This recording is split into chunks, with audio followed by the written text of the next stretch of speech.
Okay, this is chapter 20 from this book, The Medical Reformation. This chapter is about heavy metal toxins. We're going to talk about things like mercury. We're going to talk about aluminum.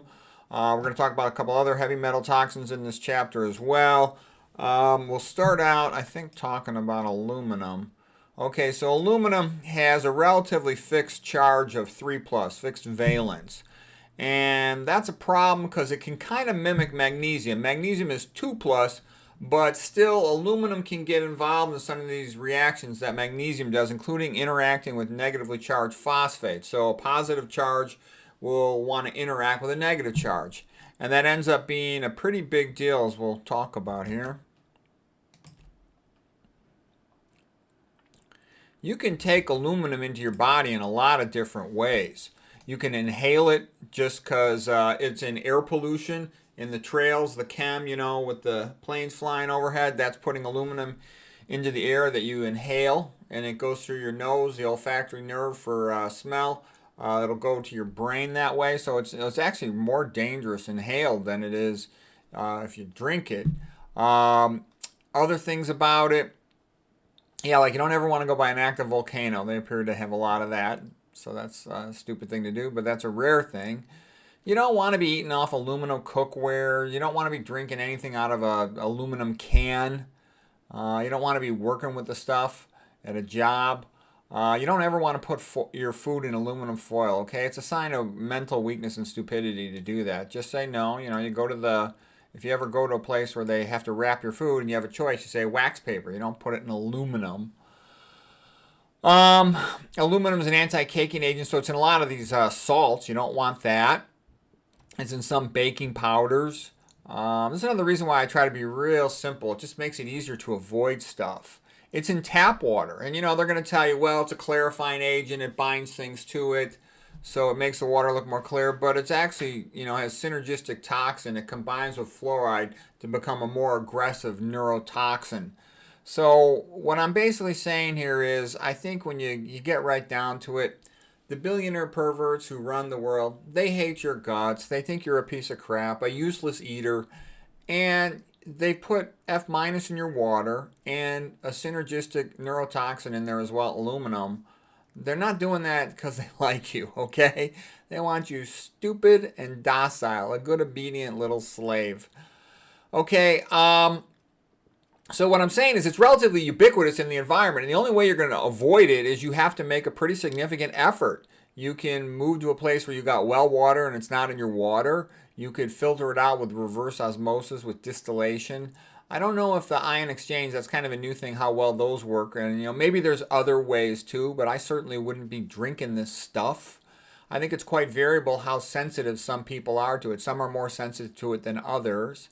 It can be concentrated in tea. I know they'll tell you, oh, well, you don't absorb it as much. I still wouldn't drink it. I think this whole tea thing is kind of bogus. Plus the caffeine, I'm not a fan of it. It's toxic in other ways. Aluminum's like toxic to your whole body. It doesn't belong in your body at all.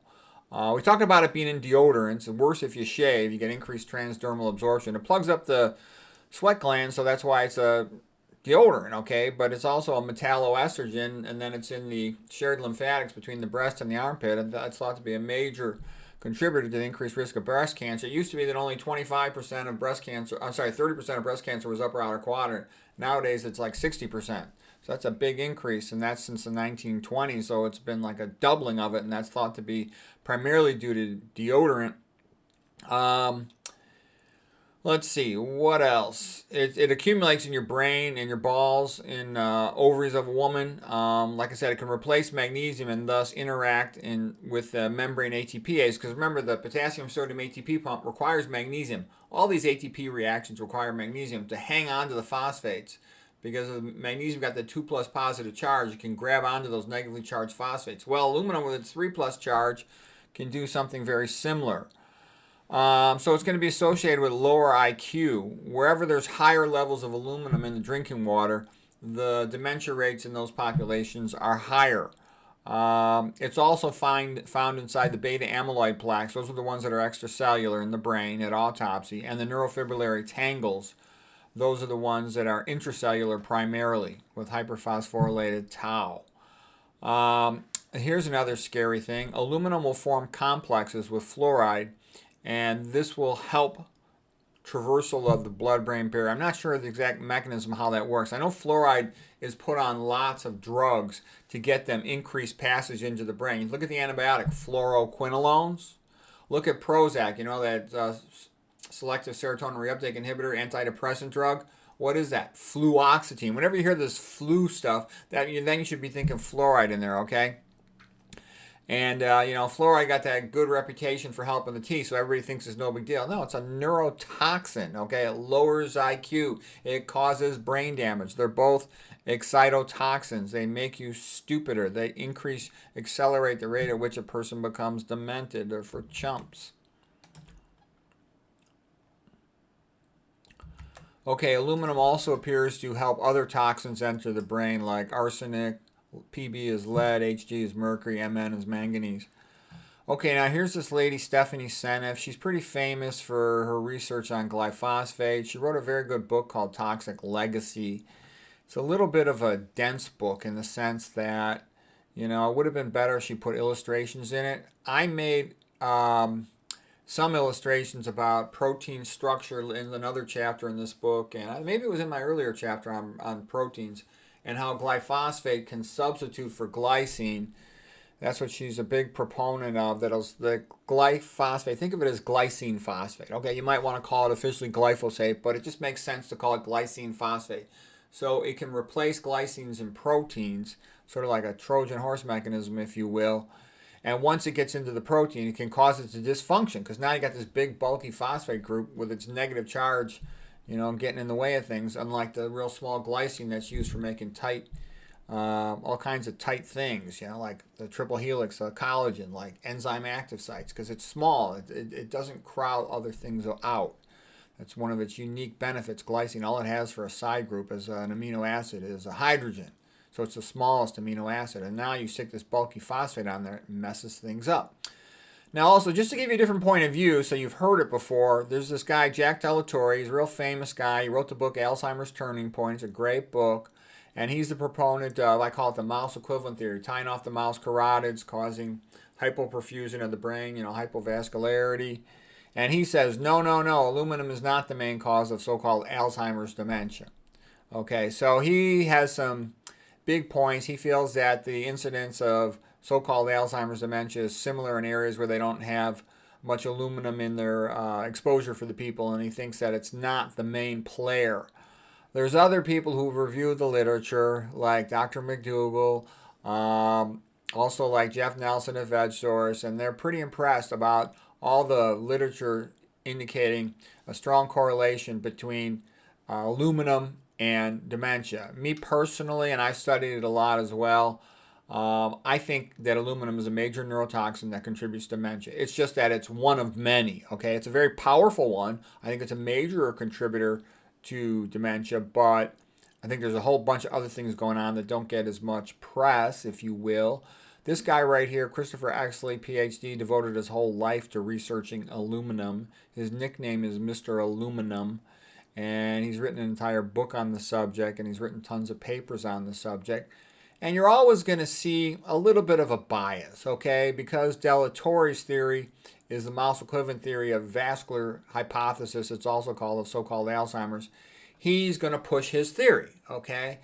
And Exley is the big believer of the aluminum hypothesis, so he's going to push his theory. So there's always going to be some bias. You just look at it, and then you look at the data that supports it and try to figure out what's reality. Okay, so Exley spent a whole career linking aluminum exposure to all kinds of brain problems, including autism, including multiple sclerosis. Aluminum accumulates in the pineal gland, which makes melatonin. It's important for sleep, so it's thought that by its accumulating there, it could be detrimental to sleep. But guess what? Fluoride also accumulates in the pineal gland and damages it. So they're both bad. And they're both in your drinking water, your tap water in most municipal cities, okay? Yeah, that's why, like I say, anything sort of public means it's for chumps. You have to be careful about that. Now, here's another scary thing. Remember, I've given lectures before on are they trying to sterilize you? Aluminum is in your tap water, and it contributes to infertility. So does fluoride. That's in your tap water. So do all those estrogenic chemicals.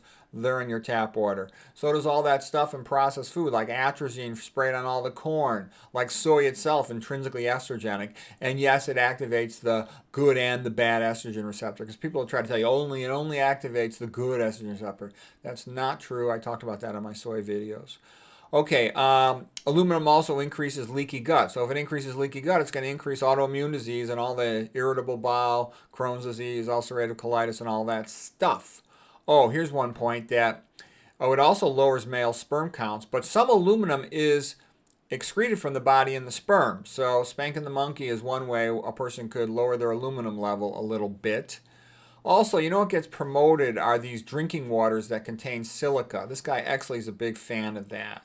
So in the United States, Fuji water is sort of famous for containing silica. There's other ones that contain silica, and they could reduce it. I'm not a big fan of bottled water because then you're drinking out of a plastic container that's also going to have estrogenic chemicals in it. But for what it's worth, that's one thing that Mr. Aluminum recommends. It increases blood-brain barrier permeability. So you can see it has a similar effect. I'm sure it's probably to a minor degree, but still it's a similar effect to head trauma. What do I mean by that? Well, head trauma, while it increases blood-brain barrier permeability, it also increases leaky gut. So you got increased intestinal permeability. That means a toxin in your gut has increased ability to get through your intestinal barrier, and then increased ability to get through your abnormal, relatively open blood-brain barrier simultaneously. So that allows the toxin more access to your brain. It's all bad. There's nothing good about this. The only good thing about it here is to learn about it so you can avoid it better. Okay? Okay, inflammation. It increases inflammation. It increases some of these, inflammatory cytokines, interleukin 6, tumor necrosis factor alpha, TNF alpha, IL-6. And because it does these things will have a tendency sometimes to increase inducible nitric oxide synthase, and they can lead to increased production of peroxynitrite, increased intracellular peroxynitrite. So there's another mechanism of neurotoxicity. It's also toxic to mitochondria. So mitochondrial inhibition, all right, increased production of peroxynitrite, a major neurotoxin, which also damages mitochondria and neurons. I went through this previously in my Martin Paul lecture. I think it was just a chapter or two ago. All right, it increases the risk of diabetes, aluminum, because it'll increase the risk of beta cell necrosis. So you can see what a disaster this is. If you're eating these omega-6 cooking oils, which are also thought to be toxic to the beta cells by the Yamashita theory of lipid peroxidation with subsequent generation of toxic aldehydes like hydroxynonenal, and those are toxic to beta cells. And then you're also drinking tap water with aluminum in it, inhaling trails of, chemistry in there. A lot of things with a harmful effect on your pancreas, not to mention you're eating a high-fat diet causing insulin resistance. Okay, they think it can cause some lung inflammation. I don't think that's that major of a factor with it, just because I look at a lot of chest CTs. I don't see that much pulmonary fibrosis. Immunosuppression, I don't see a significant amount of increased pulmonary fibrosis compared to what I saw in the past. So I don't see that changing. I do see tons more dementia nowadays than I used to. So I think that is rapidly going up. We all know there's a lot more obesity, hypertension, diabetes. All these things all track together. Obesity, hypertension, impotence, coronary artery disease, cognitive decline. And I can also tell you, I see these patients and, they're diabetic. They have all, 20 different problems. And I'll try to help them and talk to them. But a lot of times, by the time they get 60 and older, the majority of them, they're so cognitively slow. They've lost the vitality of life. I mean, it's irreversible. Because that's one thing, too. A lot of people think, medicine in America, our doctors are so well educated. American medicine is so good. No, it's a joke, okay? They never cure anybody with diabetes. They've got learned helplessness, all right? And I can tell you, once I see these patients over 60 and they're all cognitively slow, very pleasant and nice, but just, kind of like a cow. Yes, please, thank you. I mean, it's over. They're on the highway to dementia hell, and there ain't no turning back, okay? You got to be with it. You got to say, hey, I've screwed up, okay? I've been drinking water with aluminum in it. I've been eating all this processed food. I've been drinking water with F- in it, and there's atrazine in my processed food. I got to stop eating this stuff. I'm going to... So you have to be like that, and like I said, death by 1,000 cuts. You got to systematically make a list of all these things that are toxic, and I've given you all this stuff, and then start avoiding all that stuff. You'll notice right at the beginning of the book, I think it was right on like page 1, I put the 10 Commandments at the beginning because it's kind of fun. I want to show the book's going to be different and fun. Then I put a couple of key pictures because I want to also show it's going to be illustrated and fun. You got to put the good stuff right at the beginning of the book, otherwise people won't ever read it. But I did something kind of funny with this book. I basically like to break all the rules. So they say never tell the reader key points right at the beginning, because then why else would they continue to read the book? So just to make a joke out of that, I put a one-page summary right on the first page of the first chapter of all the stuff to do. I initially had said something as if you're too lazy and stupid to read this book, here's a one-page summary of it. But then what ends up happening is there's all kinds of formatting issues, and I ran out of space, so I had to remove that. I actually like putting those comments in there. I have fun with that. I need something to amuse myself. My life is so boring. But anyways, best way to measure bodily aluminum is in a 24-hour collection of urine. Oh, you also excrete it from your sweat. So if you exercise a lot, you sweat. A lot of good things happen from exercise. You're going to sweat some of that out of your body. You know, maybe they're going to have some chelating agents. I don't know. I'd be a little scared of some of those chelating agents, but that might be a useful thing in the future. It's always in the future. You know, like I said, you know, it's like the old joke from Alice in Wonderland. Jam tomorrow, jam yesterday, but never jam today. It's kind of like asking the wife to make the two-bag beast. All right, well, anyways, enough of that. That's what I'm trying to say. It's always pie in the sky with some new miracle pharmaceutical that's going to save your life. In the meantime, will you sign your name on a clinical trial and then you get wiped out by the drug with no benefit? Okay, I would never go into one of those things. I mean, if something works, it works. And even when they say it works, a lot of times it doesn't work. So if they don't know if it works, then it probably really, really, really doesn't work. And if they have to consent you, it probably has a lot of side effects. Okay, Exley, world expert on it, he says that he thinks that AL and senile plaques, like in beta amyloid plaques, associated with so-called Alzheimer autopsy findings, he believes what's happening is you're getting iron redox cycling, and he believes that a lot of oxidative stress is generated and it's accentuated by the aluminum. He didn't give a specific mechanism, but this guy studied it all his life, and he said if he had to come up with one major mechanism of aluminum toxicity, he believed it was increasing oxidative stress. It could increase oxidative stress by being toxic to mitochondria. Anything that's toxic to mitochondria, quite often, like the electron transport chain on the inner mitochondrial membrane, is going to cause it to back up, and then you're going to start dropping electrons from the electron transport chain. You start dropping them onto oxygens in the mitochondrial matrix, and then you're going to generate superoxides. And you generate superoxides, that's reactive oxygen species, you're going to have a lot more oxidative stress. And he thinks that's the number one reason why aluminum is so incredibly toxic. Okay, that's worth knowing. That really is worth knowing, because remember what I told you, all roads lead to Rome, all roads lead to calcium. So this is also going to be an excitotoxin, right? It damages your mitochondria. You can't make that ATP that you need to pump the calcium out. So the brain cell is screwed, the worse that gets. And that's my Peter Rogers, MD theory of neurovascular uncoupling.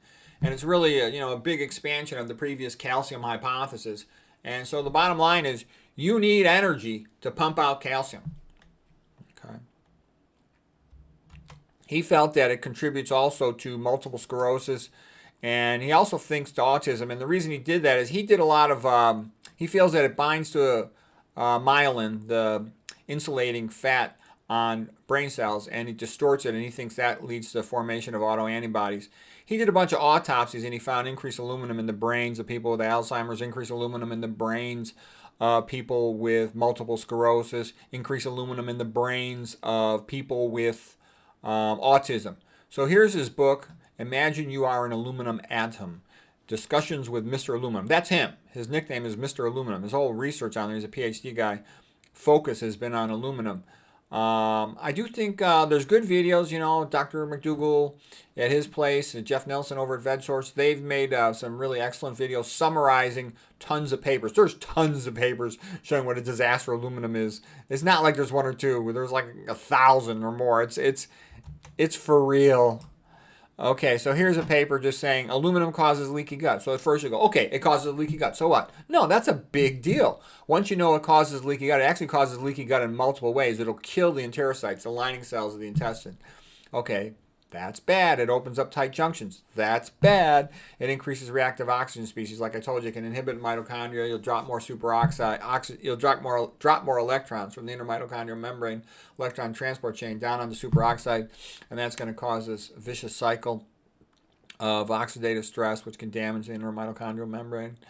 It causes abnormalities in immune function. It increases inflammation. And according to this study, exposure to aluminum caused a 38-fold increase in oxidative stress when the formation of superoxide anions. Like I said, it can inducible nitric oxide synthase, disaster. Okay, here's one saying that aluminum pretreatment impairs the ability of astrocytes to protect neurons from glutamate. So glutamate is the best known excitotoxin. It's an excitatory neurotransmitter. It's over 90%. So 90% of your neurotransmitters in your brain. And so under normal circumstances, it's made to be an excitotransmitter. It actually is a good thing under normal circumstances.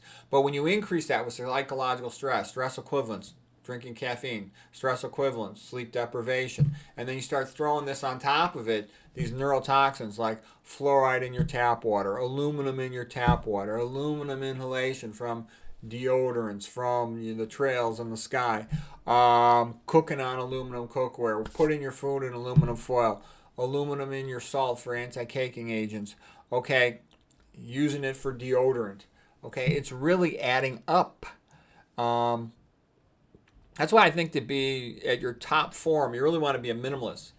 Being a minimalist helps you psychologically because you don't waste time and energy on trivia, but it also helps you for health by minimizing your exposure to all these toxins. Okay. Okay, now here's another one. Synergism between aluminum and mercury neurotoxicity. So there's a lot more mercury in processed food than people realize. So again, if you're having your typical chump meal, let's say you're drinking soda pop out of an aluminum can with aluminum leaching into the food. How about a baby food in an aluminum can leaching into the baby's food? And then there's a little plastic lining inside the can of BPA, bisphenol A, or something similar to it. That leaches into the food. Estrogenic, neurotoxic. They're all neurotoxic. Aluminum's a neurotoxin. High fructose corn syrup is routinely contaminated with mercury. That's a neurotoxin. Okay, BPA, yeah, we know it's estrogenic, but it's also a mitochondrial inhibitor. It's a neurotoxin, okay? So you can imagine, there's a lot of neurotoxin exposure in the United States. And I think that's a big part of why people are getting stupider and stupider. Let's see.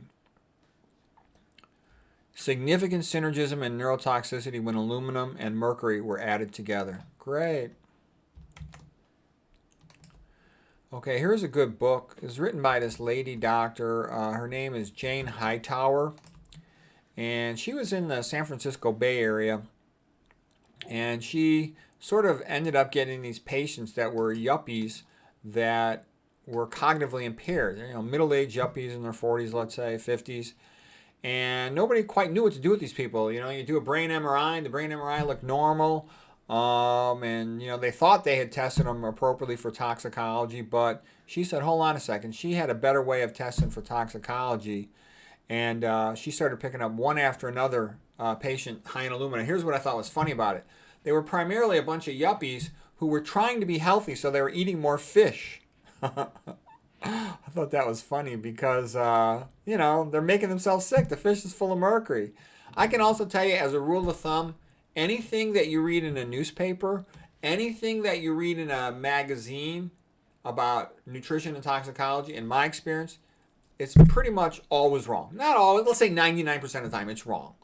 Because, anything you go to a medical meeting, the official hospitals, they're going to tell you eat a Mediterranean diet most of the time. Completely stupid, okay?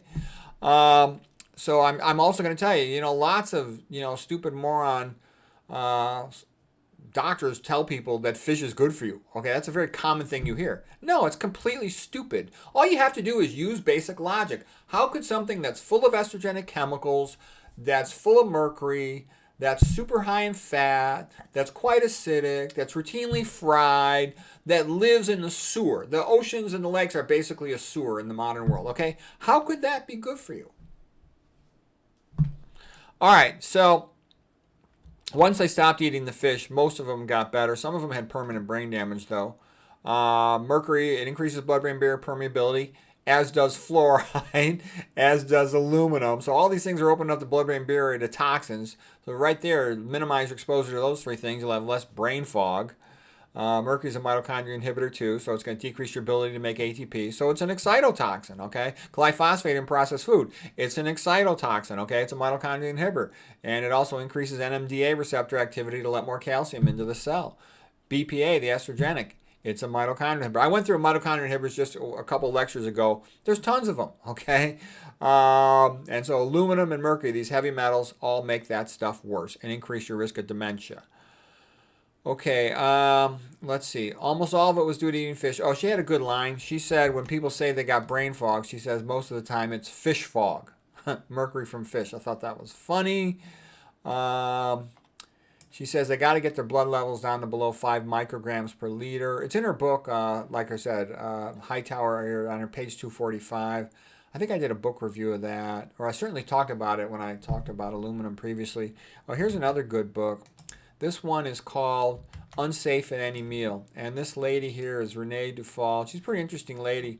She was a researcher, and she kept finding out that there's more and more mercury in all this processed food. And she actually retired from her job so she could do more research on it because she was amazed at how bad it was.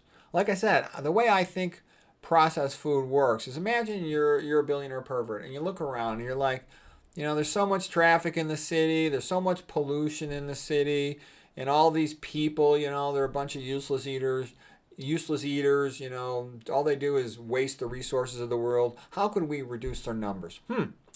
Well, we could put aluminum in their food to make them stupid and infertile. We could also use atrazine on their processed food, make them stupid and infertile.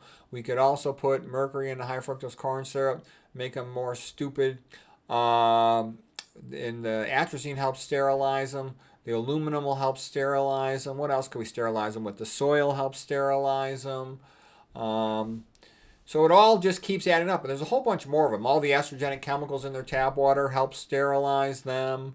We can spray some of that in the sky, help sterilize all these useless eaters. I'm telling you, if you read what is really going on, you'll be amazed. It's already been in writing for decades. The major problem with the world, according to some of the billionaire perverts, is overpopulation. So they need methods to reduce the population. And the useless eaters are not going to want to reduce their population voluntarily. So you have to do it with all these indirect chemicals. I would call them slow poisons. Okay? And so that's what's being done. And if you think I'm exaggerating, that's because you don't know anything about it. If you actually study it, you'll see that I'm understating things very much. Okay, so she found that anything that's pushed through a chloralkali processing chemical vat will tend to accumulate mercury. And it turns out lots of industrial chemicals are. Of course, high fructose corn syrup. But a lot of other things that are common, you know, HCl, hydrochloric acid, chlorine, you know, potassium hydroxide, they'll have it, okay? Caustic soda, NaOH. These are some common industrial chemicals, okay? And here's a good one. Dr. Renee Dufall, she noticed that when she looked at the data from these chloralkali companies in the year 2000, they reported that 65 tons of mercury was missing.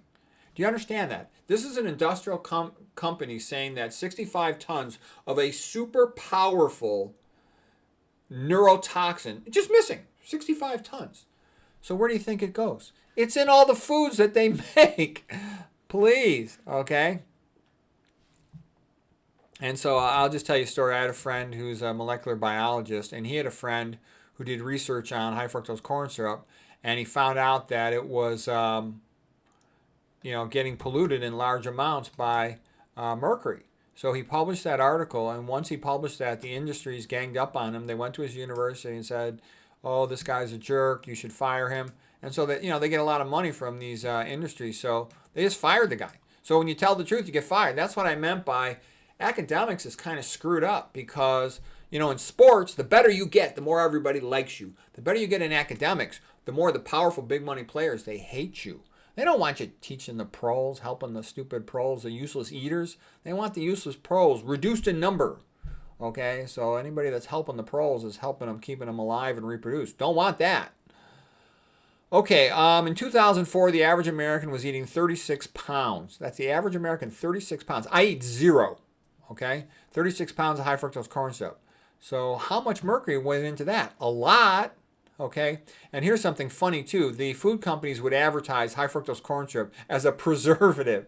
And so what nonsense is that? The reason it's a preservative is because it's got mercury in it. They don't want to say it's because of the mercury. They just say high fructose corn syrup is a preservative. But that's how it works.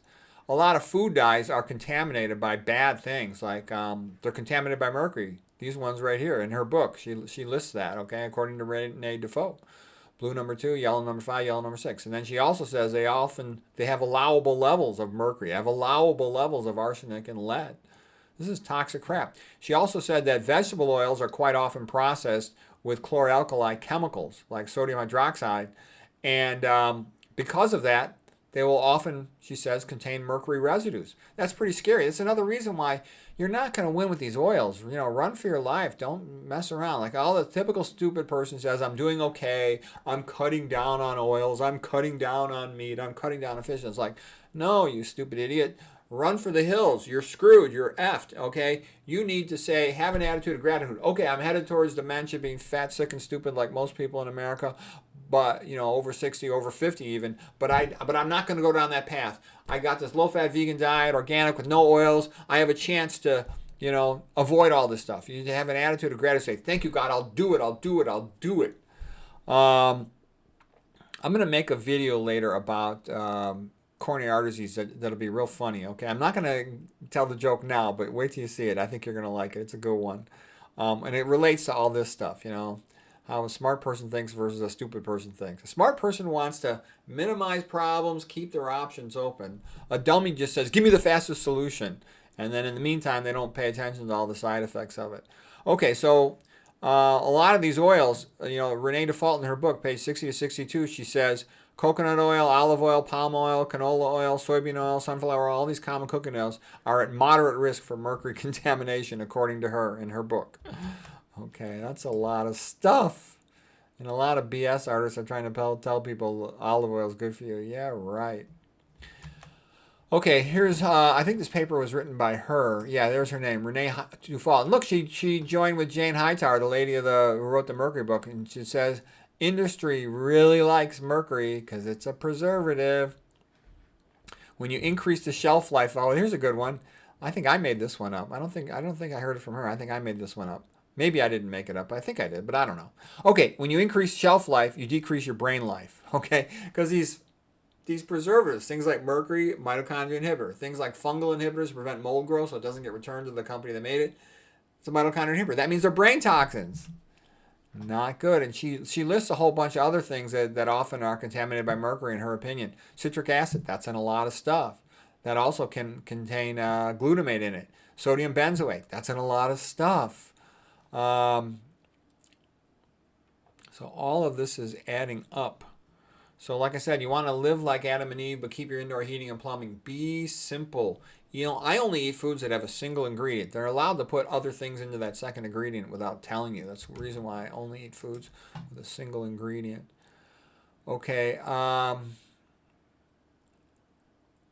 Let's see. Oh, now a little bit on fluoride toothpaste. Fluoride toothpaste causes corrosion of dental amalgams. Dental amalgams have mercury in them. So, like, that's one reason why I did get a cavity when I was younger and had a dental amalgam on there. I would never brush right over it because then you could stir up, release more mercury into your body. Okay, and the worst thing would be to brush your teeth with fluoride toothpaste, which helps to corrode that amalgam. And then you brush right on top of it, you're releasing mercury into your body. Stupid. Plus, you're combining it with this other neurotoxin, the fluoride. I recommend don't put any fluoride in your body at all. Zero, none. And don't let your kids get dental treatments with that stuff. It's a brain poison, okay? And dentists, most of them, you know, they're kind of idiots. They don't know that fluoride's a major neurotoxin. You know, open a book, guys. There's a whole bunch of books on it. There's tons of papers on it. And like I said, it's the old saying, it's hard to get somebody to see something as a problem when they're making money off of it. Okay, but a lot of dentists end up kind of crazy. You know, like Mad as a Hatter was from mercury toxicity, and some of these dentists are kind of crazy and I think it's from Mercury toxicity. Okay, here's a good book. This guy, Mike Adams. It's called Food Forensics. There's also an audio book for it. I read the book and I listened to the audio CD. I thought it was pretty good. Food toxins are worse than you think. There's some countries where there's so much pollution that the word organic is meaningless in those countries. And there's a lot more toxins in foods than person thinks. So that's another reason too. Sometimes people say, "Oh, why don't I like all these spices?" Well, I'm pretty careful. A lot of these spices are contaminated with mercury and other toxins. That's one reason why I'm simple. I don't bother. I'm always thinking about like what I want to do. Like let's say I come home from work. I had a long day at work. All right, and then I want to do one of my videos, whatever I'm interested in at the moment. Okay, let's say it's talking about excitotoxins in the brain. Well, that's what I'm thinking about. I don't want to spend extra time cooking. I know some people love to cook, and don't get me wrong, if somebody cooks for me and the food's good, I love it. But I'm not going to spend time thinking about it myself because you can only focus on a few things in life, so you have to decide what you want. And I guess for me, that's not an issue. But anyways, he goes through all this stuff, all the kinds of issues with spice contaminants, and then he tested a whole bunch of things to give you the contaminant levels that he got from testing foods, all kinds of foods and different brand names. I thought he did a good job about it. He has some videos too you could watch. Let's see. I made a video review about his book. Oh, then here's a new thing too. This AP and then the letters E, E, and L is this new coating sprayed on a lot of foods, especially sprayed on avocados, but also I've heard it sprayed a lot on apples. And I mean, this sounds insane. Because again, the company doesn't want mold growing on their food because it gets returned to them, but they'll put chemicals on that are real toxic. It contains trans fats. And I don't have the chem sheet in front of me, but I looked up all the chem sheet, allowable contaminants in it. They were major, major neurotoxins. There was several of them, at least 3 of them, and they were major neurotoxins strongly associated with brain damage, major toxicity. I would never eat anything with this crap on it, never. And it's not only called just this name, it's also called Eddie, peel, Organo, peel, Ape, peel. Okay, you don't want this stuff. Like I said, they list it as a fungal inhibitor and acting as if that's harmless. No, to me, fungal inhibitor means mitochondria inhibitor means neurotoxin. Okay. In general, anything that's going to kill a bug or a fungus is going to be bad for you. So you should be aware of that. Okay. Because I've known people doing stupid stuff, indoor gardens, spraying crap on their plants, making themselves really sick. I've known hairdressers spraying all kinds of crap, not ventilating the room and getting real sick. These things are neurotoxic. Okay.